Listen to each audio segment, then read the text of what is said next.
Radhe Radhe friends. सुबह की शुरुआत होती है इन दो प्यारे प्यारे चेहरों के साथ और सुबह उठते ही यार हमें ऑफिस जाना पड़ता है। सुबह सुबह इतनी ठंड में उठने का भी मन नहीं करता, बट क्या करें, जाना भी ज़रूरी है। और ये है मेरी सखी यानी मेरी बेस्ट फ्रेंड।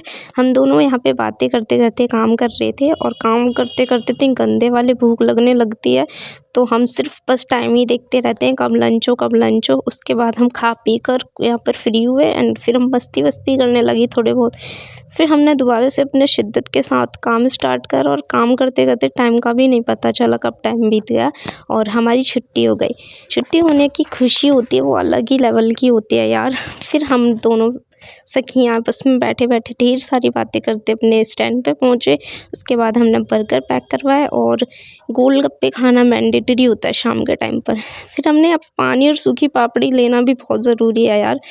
उसके बाद मैंने अपने भाई को कॉल करा एंड हम चले गए अपने घर। इसी के साथ सभी को बाय।